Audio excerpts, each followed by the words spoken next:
आज तो मैंने सोचा भी नहीं था, सिर्फ एक कलर की बाल्टी के चक्कर में मुझे धुआं तक जाना पड़ेगा।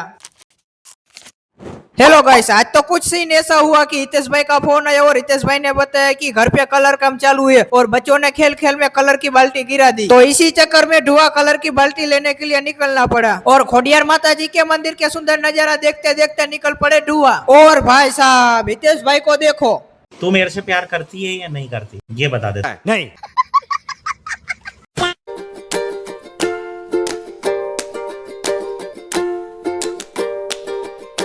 फाइनली हम हार्डवेयर स्टोर पर पहुंच गए और कलर की बाल्टी ले ली है। अब बाल्टी लेके हम घर के लिए निकल चुके हैं। तू तो गया बेटे।